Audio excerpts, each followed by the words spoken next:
하나님 말씀 말라기입니다. 말라기 2장 15절입니다. 말라기 2장 15절입니다.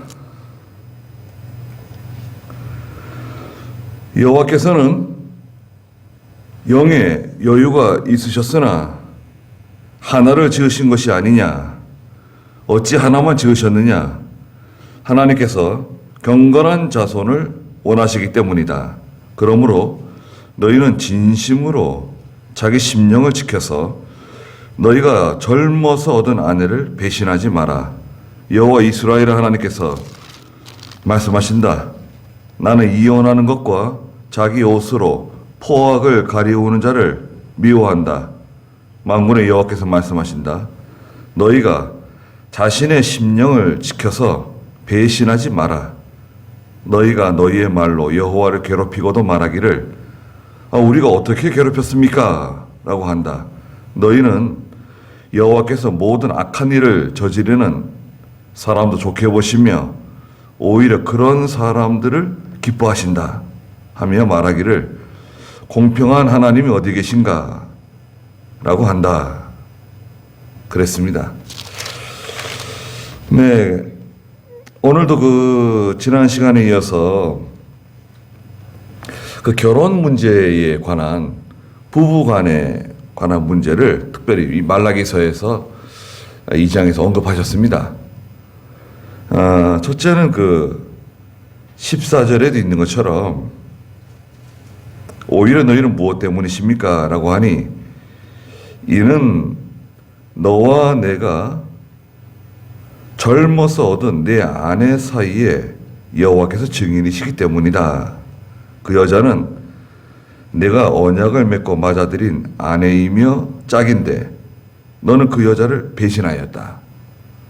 그래서 이 여자가 13절 마지막에 있는 것처럼 하나님 앞에 나가가지고 성전에 나가서 눈물을 흘리고 울음을 터뜨리고 탄식한다는 것입니다. 괴로워하는 거죠. 왜? 두 가지 이유 때문에 그랬다 그랬죠. 첫째는 여기 본문에도 있는 것처럼 남편이 아내를 버리는 거예요.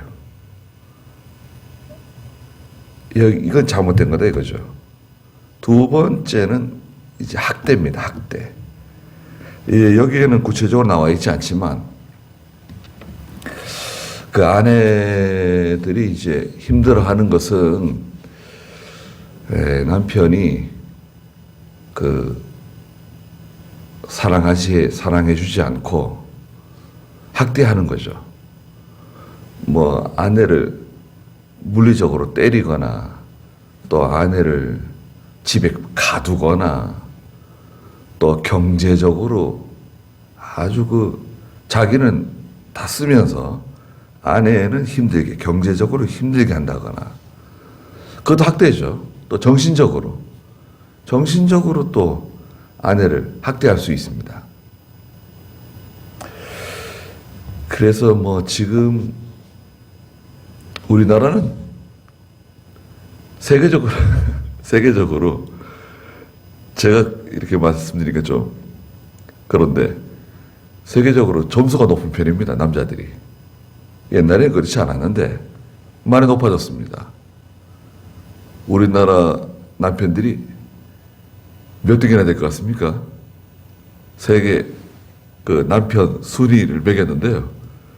우리나라 남편이 한 280개 되거든요. 나라가요. 지금 전 세계적으로. 몇 등 안에 될 것 같습니까? 김정신 집사님.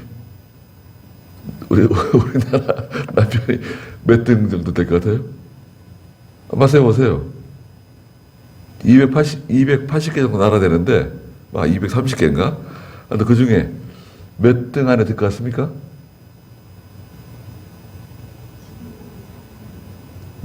몇 등 안에 들 것 같아요? 제가 전에 말씀드렸나요? 네. 저희 나라가요, 4등인가 그래요. 윤관사님, 안 믿어지시죠?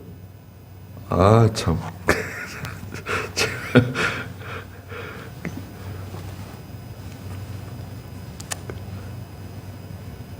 다 힘들게 하시는 남편들을 모시고 사셔서 그런가. 그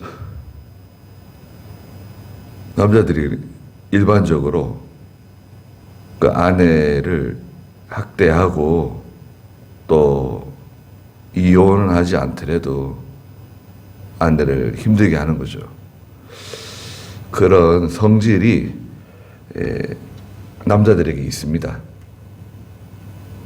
그게 뭐 우리 남편만 그런 게 아니라 이게 일반적인 성질이에요. 이것을 가다듬는 것은 예수 믿으면 좀 가다듬어지고요. 또 아내가 또 잘해야 됩니다. 지혜롭게. 예수 믿으면 많이 가다듬어지죠. 네. 성경에 아내를 사랑하라고 그러니까. 네. 사랑하는 것은 여러 가지잖아요. 마음으로 진정으로 사랑하는 것도 있고, 또 남자는 나가서 열심히 일해서 벌어와야 돼요. 경제적으로 어려움을 끼치지 않도록 노력을 해야 됩니다. 또 자녀들에게 본이 되고 모든 면에서 생활에 아내에게 하는 거라든지 가정 생활이라든지 남편이 본이 돼야 되겠죠. 그래서 자녀들에게도 아버지가 존경받고 아내에게도 남편이 존경받고 또 밖에 나가서도 동료들이라든지 이웃들에게 존경받는 그런 남편이라고 하면 좋은 거죠. 근데 그렇게 되기까지가 쉽지 않은 거예요, 이거. 예. 근데 여기 성경에서는 지금 중요하게 다루는 것은 아내가 하나님 앞에 믿는 아내가, 하나님 섬기는 아내가 하나님께 나가서 눈물을 흘리고 울고 탄식한다 이런 거예요. 이유가 뭐냐? 네가 젊어서 취한 그 아내를 버린다 이거예요. 이혼하는 게 말하자면. 그래서 오늘 15절에서 그 말씀 하시는 겁니다. 여호와께서는 영의 여유가 있으셨으나 하나를 지은 것이 아니냐. 그래서 일부 일처죠, 그죠? 아담에게 하와를 데려온 거 아닙니까? 하나님께 지어주신 거 아니에요. 일부 일처. 이게 하나님이 내신 가정의 기본 원리예요. 남자 하나, 여자 하나예요. 남자하고 남자 결혼하면 어떻게 되는 거죠? 그건 가정이 아니에요. 그건 성경에서 돌로 쳐 죽이라는 거예요, 그거는. 근데 미국에서는 오바마 대통령 또 그 민주당 쪽 사람들이 동성애 다 허용한 거 아닙니까? 그리고 공공기관에는 화장실을 3개를 만들어라. 남자용, 여자용, 난 남자도 아니고 여자도 아니다. 그럼 그 중간에 하나 3개를 만들도록 법을 만들었어요. 그게 오바마입니다.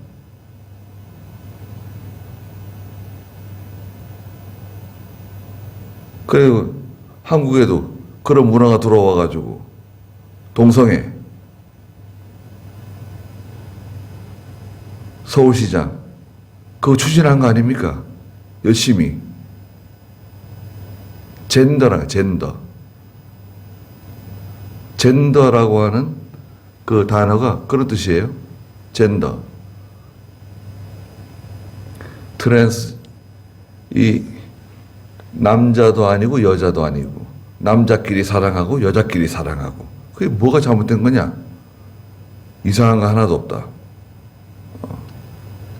자기가 사랑하는 사람하고 사랑하고 성적인 관계를 맺고 그리고 아이들이 보는 그 동화책 있잖아요. 그림책에 아빠와 엄마와 아이가 있는데 남자 아빠, 남자 엄마, 아이가 있어요. 이 아이가 아빠를 부르고 엄마를 불러요. 그런 그림을 가지고 선생님이 아이들에게 얘기해 주는 거예요. 이건 괜찮아. 정상적인 거야.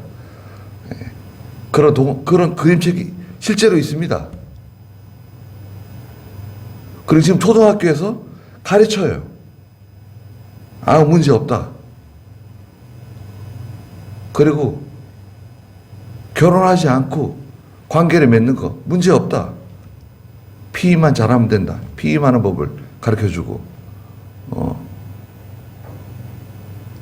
그리고 내가 누구를 사랑하든 누구하고 결혼하든 부모님이 간섭할 필요가 없다. 그건 인권 문제다. 자기 인권을 지켜라. 그 초등학교에서 지금 그렇게 가르쳐요. 교과서에 있는 거예요, 지금.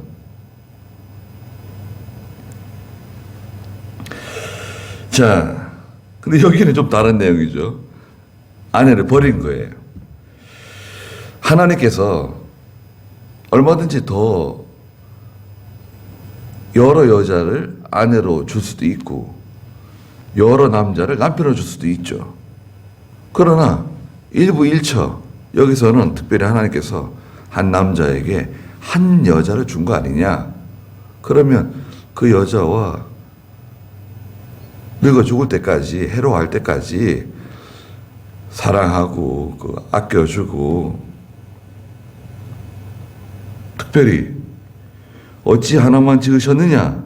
하나님께서 경건한 자손을 원하시기 때문이다. 이게 첫째라 그랬죠. 결혼의 목적은 둘이 즐겁게 행복하게 잘 살고 잘 먹고 행복하게 사는 게 목적이 아니라 하나님께 영광을 돌려드리는 게 목적인데, 그 첫째가 경건한 자녀를 얻는 겁니다. 그런데 성경에 보면은요, 놀라운 사실이 있어요. 창세기 18장 한번 보십시오. 창세기 20장이네요. 20장 17절 18절 한번 읽어보세요. 20장 17절 18절. 아브라함이 하나님께 기도하니 하나님께서 아비멜렉과 그의 아내와 그의 여종들을 고쳐주셨으므로 그 여자들이 아이를 낳게 되었다. 이는 여호와께서 전에 아브라함의 아내 사라의 일 때문에 아비멜렉의 집의 모든 태를 닫아 버리셨기 때문이다. 자, 여기 성경에는 무서운 말씀이 기록되어 있습니다. 이건 아브라함이 잘못한 거예요. 아브라함이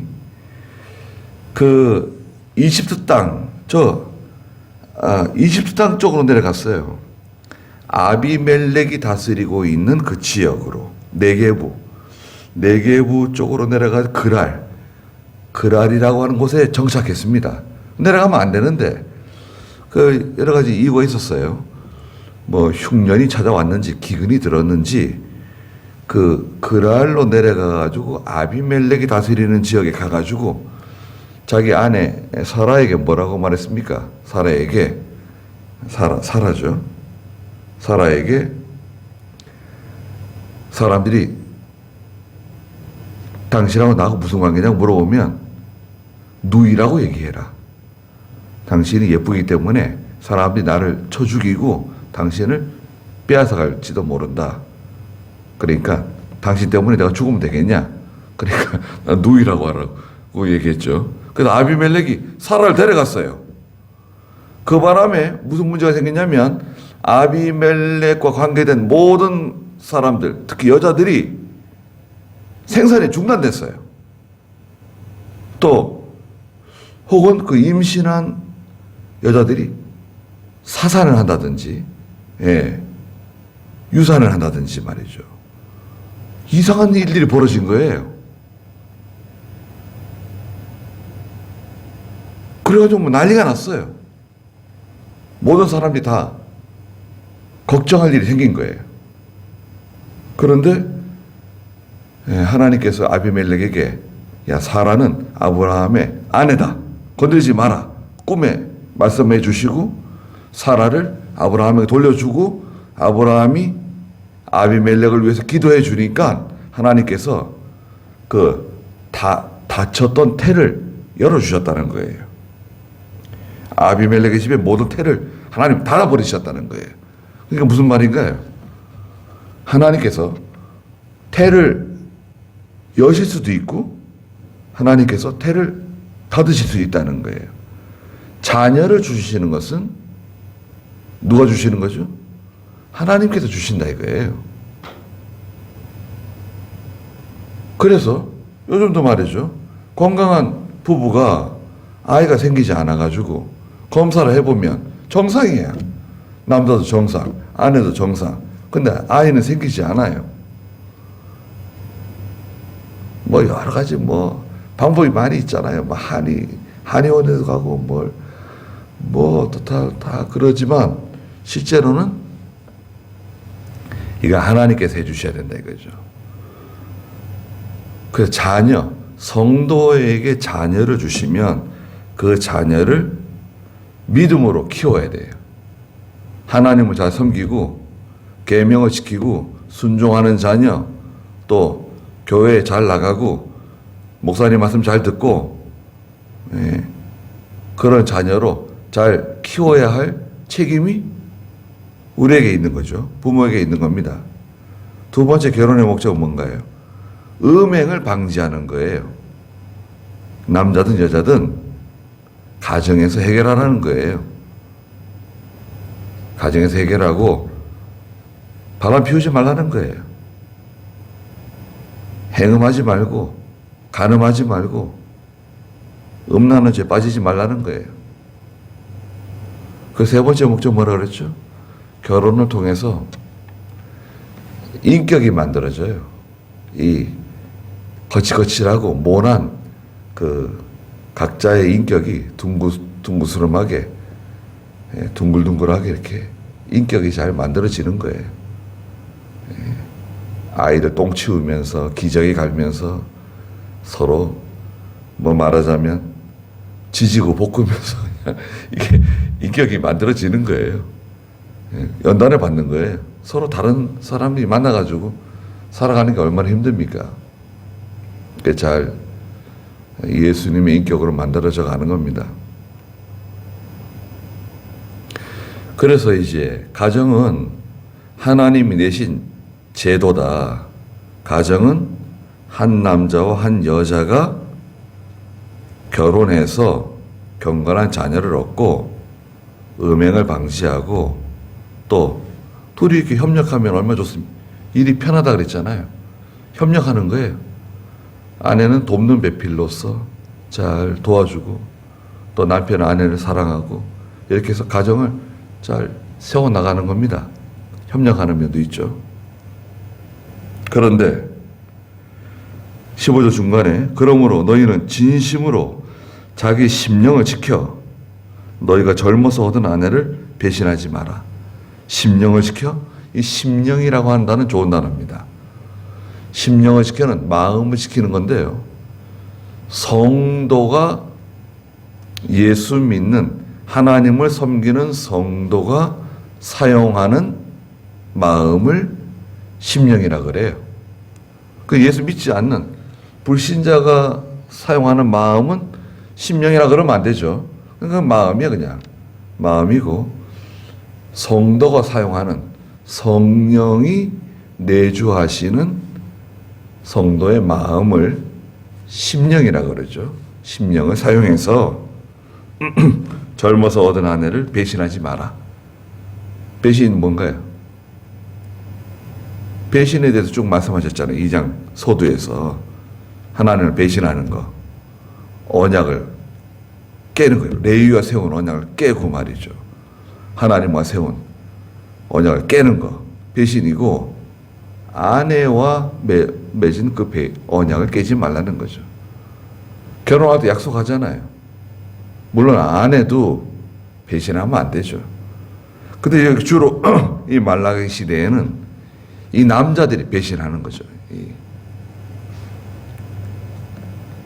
16절에 여호와 이스라엘 하나님께서 말씀하신다. 나는 하나님 말씀하시는 거죠. 나는 이혼하는 것과 자기 옷으로 포악을 가리우는 자를 미워한다. 이혼하는 것, 자기 옷으로 포악을 가리우는 자를 미워한다. 포악은 두 가지입니다. 여기서 첫째는 아내와 맺은 그 서약, 결혼 서약 있잖아요. 그것을 가리우는 거예요. 서약을 배반하는 거죠. 가리우는 행위. 두 번째는 뭐냐? 자기 옷으로 포악을 가리운다. 두 번째는 아내의 그 선한 행위를 가리우는 거예요. 아내가 남편을 위해서 희생하고 봉사하고 가정에서 수고하고 자녀들을 잘 양육하고 아내가 믿음으로 또 남편을 위해서 기도해주고 아내의 선한 행위를 말하자면 간접적으로는 무시하고 또 적극적으로는 그것을 매모차게 말하자면 아내를 학대하는 거죠. 아내의 선한 행위를 가리우는 거. 이게 포악이에요. 그러면 교회는 무조건 이혼하면 안 되는 거냐? 원칙적으로는 안 됩니다. 예수님께서 말씀하셨잖아요. 예수님께서 이혼하는 거 금지하셨잖아요. 하나님이 짝지어 주신 것을 사람이 나누지 못한다. 말씀하셨는데 또 뭐라고 말씀하셨습니까? 음행한 용고가 아니면 이혼할 수 없다. 그러면 음행하면 이혼할 수 있다는 건가요? 이혼할 수 있다는 거죠. 그 교회는 이혼을 허락합니다. 조건이 있어요. 조건 첫째 뭐냐? 이혼 조건 첫 번째 사별입니다. 사별. 둘 중에 하나가 세상 떠나면 자동이혼이에요. 그죠? 자동이혼, 사별. 두 번째 이혼의 조건 뭐냐? 교회나 국가가 다시 결합시키지 못하는 경우 이혼이 가능해요. 그럼 예를 들어 성경에 바빌로니아에 포로 잡혀갔어요. 70년 포로 생활해야 되는데 하나님께서 바빌로니아에 포로 잡혀간 유다 백성들에게 뭐라고 말씀하세요? 집에 못 돌아간다는 거예요. 고향에 못 돌아간다. 그러니까 여기서 다시 결혼하고 자녀를 낳고 집도 짓고 포도원도 만들고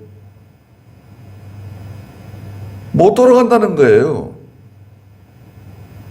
그러니까 뭐 저기 예루살렘에 있는 유다 땅에 있는 아내를 기다리며 남편을 기다리며 돌아갈 날을 기다리지 말라는 거예요. 못 돌아간다는 거예요. 70년이 차야 되는데 거기서 살다 죽을 텐데 결혼하라는 거예요. 교회나 국가가 다시 결합시키지 못하는 경우가 있어요. 우리도 마찬가지죠. 북한에 아내를 두고 오고 남편을 두고 온 사람들 그래서 결혼하지 않고 끝까지 혼자 사시는 분도 있대요. 그렇게 할 필요가 뭐가 있냐 이거죠. 그거 얼마나 힘들어요. 그리고 북한에 있는 남편이나 아내가 또 그러면 결혼하지 않고 혼자 살면 좋을 것 같아요? 그렇게 하면 안 된다 이거예요. 그럼 세 번째 뭔가요? 성경에 있는 대로 음행의 연고로 이혼할 수 있다. 교회에서 허락하는 겁니다. 분명하면 이혼할 수 있어요. 그러나 무조건 이혼하라는 건 아니에요. 이혼할 수 있지만 배우자가 용서해주고 다시는 그런 죄를 짓지 않기로 서약하고 받아주면 사는 거죠, 뭐. 예.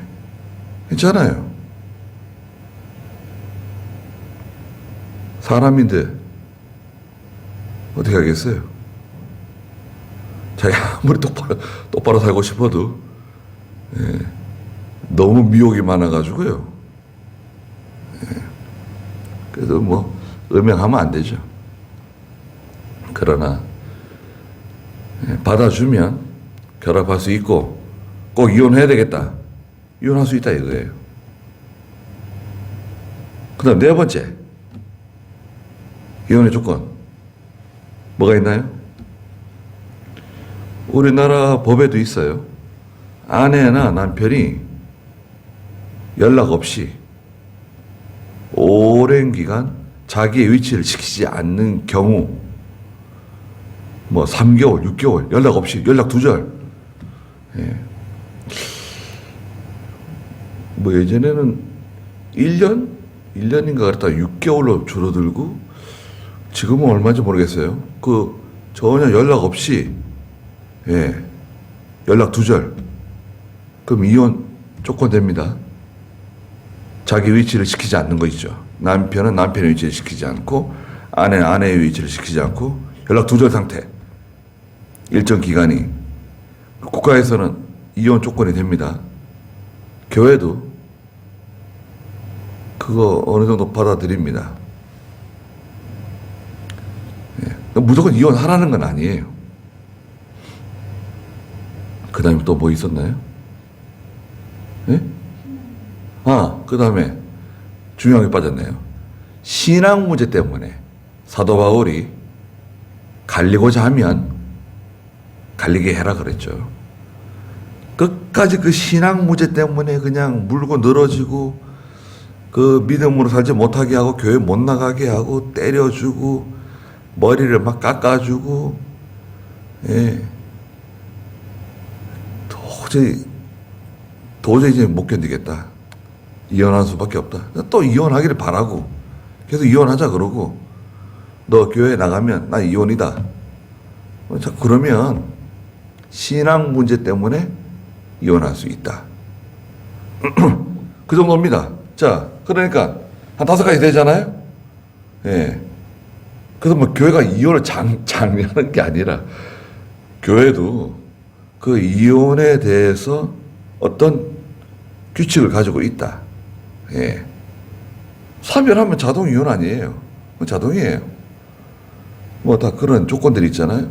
음행하고 신앙 문제 또 여러 가지 몇 가지 조항이 있습니다. 또 이런 거 있어요. 이혼했다가 다시 재결합하는 경우 가능하냐? 가능하죠. 가능합니다. 그래서 이혼하는 뭐 여러 가지 이유가 있잖아요. 이 사람하고 도저히 살 수가 없다. 다른 사람하고 살면 더 좋겠다. 하지만 사실은 또 다른 사람하고 살면 예, 조강지차가 뭐 낫다고 예, 거기서 거기에요. 그러니까 남자든 여자든 더 좋은 사람 기대했다가 또 실망할 수 있습니다. 그냥 잘 다듬어가면 사는 거예요. 그리고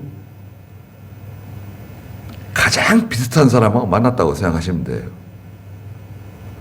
네. 가장 비슷한 사람하고 하나님께서 짝 지어주신 거다. 나하고 딱 맞는 사람을 만나게 하신 거다. 그렇게 생각하시면 됩니다. 나하고 딱 맞지 않는다. 고 생각할 수 있지만 제3자가 볼 때는 좀 비슷비슷하다고 생각할 수도 있습니다. 두 사람 다 대단한 사람들이다. 그렇게 생각할 수도 있어요. 그러니까 기도를 많이 하고 사람이 변하는 건 참 쉽지 않습니다. 사람을 바꾸는 거는 참 쉽지 않아요. 죽어도 안 바뀌는 사람이 있습니다. 죽어도 안 바뀌는 사람. 그거 어떻게 하겠어요? 이혼하지 말고 잘 사는 거예요. 요즘은 나이 많아가지고 황혼 이혼이 많대요. 60, 70 되신 분들이 이혼을 많이 하신대요. 이제 뭐 참을 대로 참았다. 애들 다 출가시키고 이혼이다. 그것도 이제 아내분들이 이혼 신청을 또 많이 하신다고 그러더라고요. 뭐 살 만큼 살 수 있으니까 재산도 n분의 1로 나눈 거 아니에요? 나눠야 되는 거 아니에요? 예. 그 남자가 참 위험한 시대를 살고 있어요. 우리나라가 덜한데 이 서양은 이혼하면 남자는 거의 쪽박차입니다. 예. 이혼하면 정말 힘들어져요. 남자 같은 경우에. 제발 이혼하지 말자고 사장 하는 거죠. 그래서 이제 이혼하는 거, 그 다음에 포악을 가리우는 거 하나님께서는 미워하신다. 그래서 너희가 자신의 심령을 지켜서 배신하지 말라는 거예요. 남편에게도 해당되고 또 아내도 마찬가지입니다. 배신하지 말고 정조 잘 지키고 결혼하기 전에 뭐 또 그런 일들이 있잖아요. 그래서 결혼하기 전에 있었던 것은 적용하지 않는 게 좋을 것 같아요. 괄호 안에 집어넣지 않는 게 좋아요. 결혼하기 전에 것까지 다 들춰가지고 이런 사람인 줄 몰랐다. 그렇게 나가게 되면 그 참 그럼 사람 설 곳이 없을 것 같아요. 사람이 멀쩡해 보여도요. 결혼하기 전에 무슨 짓을 하고 돌아다니는지 알기 힘듭니다. 그리고 목사가 이혼하는 거 어떻습니까? 목사가 이혼하면 첫째는 목회를 못해요. 그런데 아내가 계속 사모가 계속 이혼하는 것을 원해가지고 뭐 10년 이상 별거 상태다. 그래서 이혼하는 걸 원한다. 그거 어떻게 하면 좋을까요? 목사는 아무 문제가 없는데 아내가 이혼하기를 원해. 그런 게 어떻게 하는 거예요? 종에서 이혼하는 거 허락할 수 있습니다. 허락할 수는 있지만 이혼하면 근신을 주는 거예요. 1년 근신. 1년 근신은 줘야 돼. 목회 1년 동안 못하고 그건 이제 사모가 원해가지고 어쩔 수 없이 이혼하게 되는 경우들이 혹간에 있어요. 근데 남자인 목사가 잘못해가지고 이혼하는 경우, 그럼 목회 중단입니다. 사모를 때리는 목사 많대요.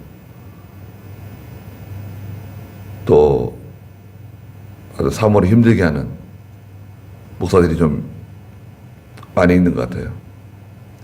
그걸 참 힘든 문제예요. 그것도 부부지간에 일어난 일을 다 알 수가 없잖아요. 또 성도들이 어떻게 다 알겠습니까? 하여튼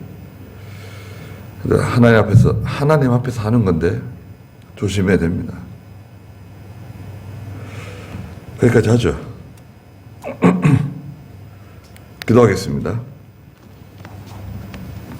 거룩하신 하나님께서 한 남자와 한 여자가 만나서 결혼하고 서로 사랑하며 또 하나님께서 경건한 자녀를 주시고 그 자녀를 믿음으로 양육하며 서로 협력해서 서로 기도하며 서로 도와주며 한평생 믿음으로 살아가게 하시는 그 가정을 하나님께서 만들어 주시고 저희들에게 은혜를 베풀어 주신 것을 감사드립니다. 저희가 가정을 통해서 저희 자신이 잘 만들어지게 해주시고 서로 도와주며 서로 협력하며 또 잘 맞지 않는 것도 서로 잘 맞춰가며 하나님을 영화롭게 해드리는 저희의 본분을 다하는 저희가 되게 해주시옵소서. 특별히 사랑하는 자녀들이 믿음 안에서 결혼하게 해주시고 배우자를 찾게 해주시고 그렇게 해서 하나님이 주시는 복을 받을 수 있도록 하나님께서 은혜를 내려 주시옵소서. 오늘도 귀한 하루를 주신 것 감사드립니다. 하나님께서 저희들과 동행해 주시고 저희들을 보호해 주시옵소서. 예수님의 이름으로 기도드리옵나이다. 아멘.